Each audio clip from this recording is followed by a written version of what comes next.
Yeremia 32:42. Nitasoma mistari michache pale. Bwana asema hivi, kama nilivyoleta mabaya makuu haya yote juu ya watu hawa, vivyo hivyo nitaleta juu yao mema hayo yote niliyowaahidia. Maana mashamba yatanunuliwa katika nchi hii mnayoitaja, mkisema ni ukiwa, haina mwanadamu wala mnyama, imetiwa katika mikono ya Wakaldayo. Watu watanunua mashamba kwa fedha, watazitia sahihi hati zao na kuzipiga muhuri na kuwaita mashahidi katika nchi ya Benyamini na katika mahali palipo pande zote za nini, za Yerusalemu. Wakati huo nchi ilikuwa kwenye ukiwa. Hapakuwa na uwezekano wa mtu kuamini kwamba kuna uwezekano wa nchi kujaa watu. Lakini Mungu anamwambia Yeremia awaambie Israeli kwamba nchi hii iliyoonekana kama haina thamani imekuwa ukiwa.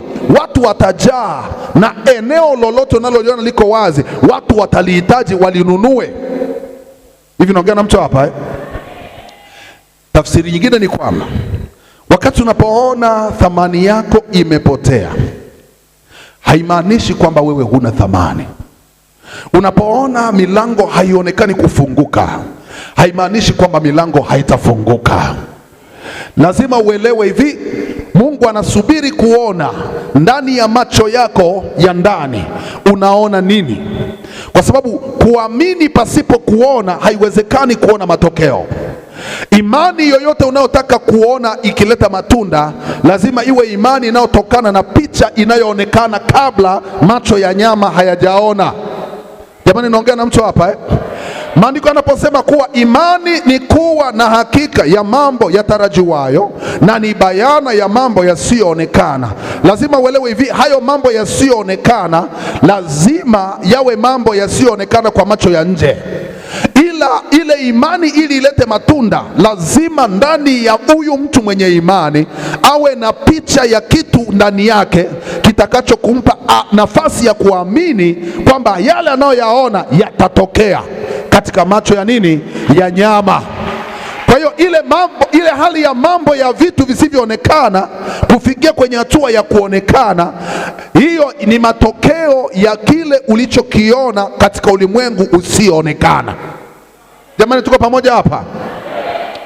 Unapowaza juu ya kujenga nyumba, maana yake ni kwamba picha ya nyumba unayo katika ulimwengu wa roho. Hiyo nyumba ipo, ila haijawa dhahiri katika ulimwengu wa mwili.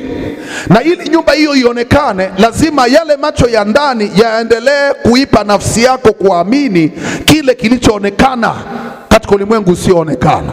Baada ya hapo ndipo Mungu atakapoanza kuyafanya yale maono yaanze kuwa na hatua kidogo kidogo, na baadaye utaanza kuona vitu vinaanza kuonekana katika ulimwengu wa macho ya nyama.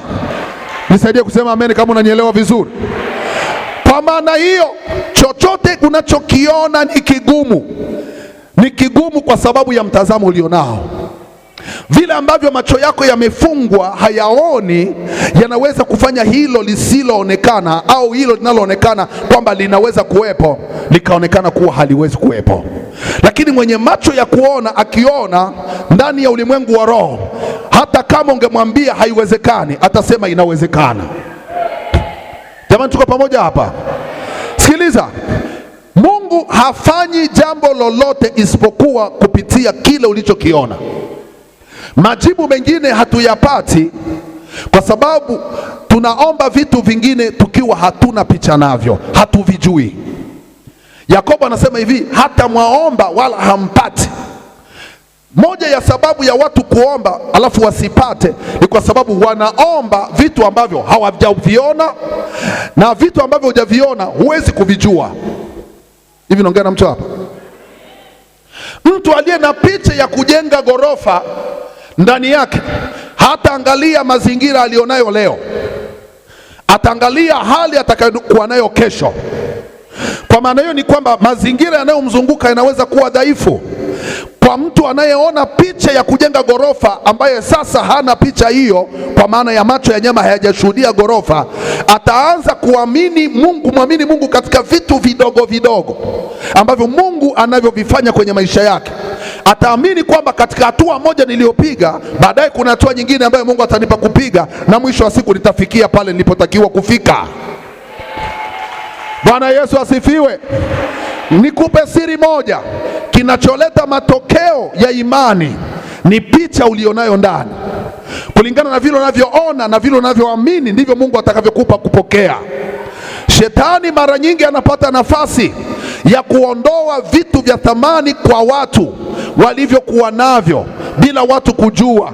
Kwa nini? Kwa sababu mara nyingi tunatamani kuona vitu vya mwilini kuwa vina nguvu kuliko vitu vya rohoni.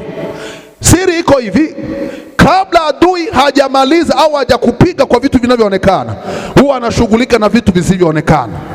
Kwa nini? Kwa sababu anajua ulimwengu usioonekana ndio ulimwengu uliobeba thamani ya vitu vinavyoonekana katika ulimwengu huu.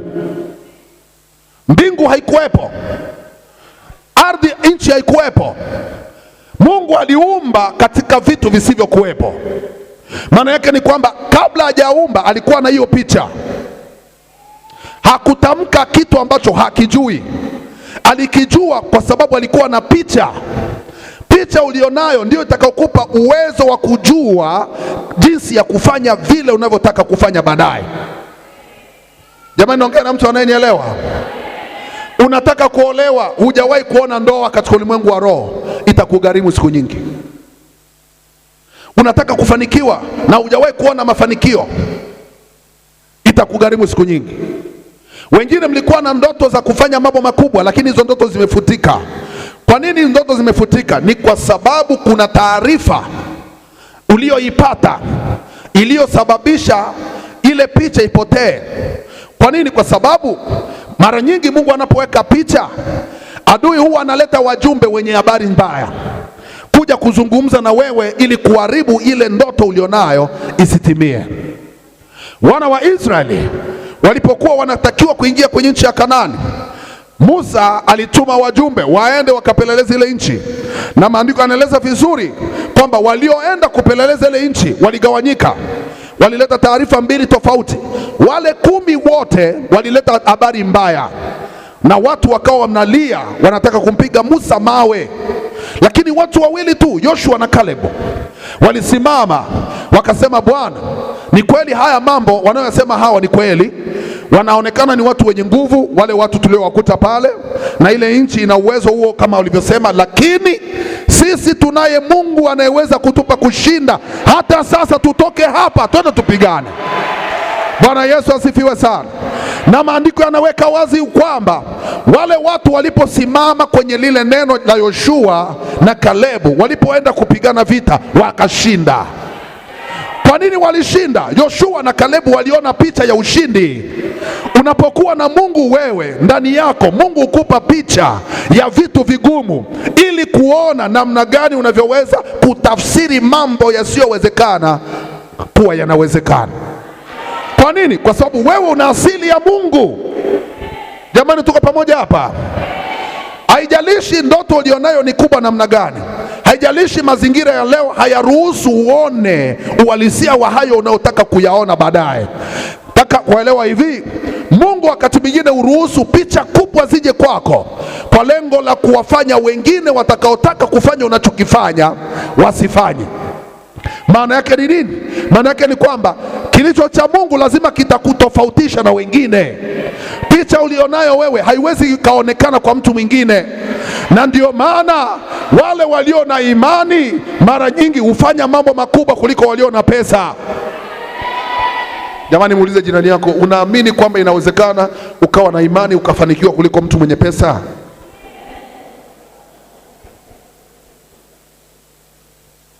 Inawezekana leo wewe ni mifupa mikavu, au mazingira unayoishi ni mifupa mikavu.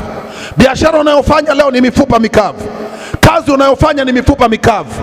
Maana yake ni kwamba unapata faida ndogo. Matokeo yoyote unayotarajia kuyafikia kulingana na kipato ulichonacho ni kama hadithi. Maana yake ni kwamba hupaswi kuwa na mawazo ya kuwaza mambo makubwa kwa sababu mshahara ni mdogo. Biashara unafanya yenyewe, mtaji ni mdogo. Mazingira yenyewe unayokaa hakuna watu wenye kuhitaji bidhaa ulionayo. Hiyo ni mifupa mikavu. Lakini lazima uelewe hivi, ndani ya mifupa mikavu Mungu anaweza kufanya jeshi kubwa likainuka, na watu wakashangaa, wakauliza imekuwaje? Imetoka wapi hali hiyo? Waambie, kwa kuwa yeyote aaminie kila jambo linawezekana. Jamani, imeandikwa kwake aaminie lisiyowezekana linawezekana.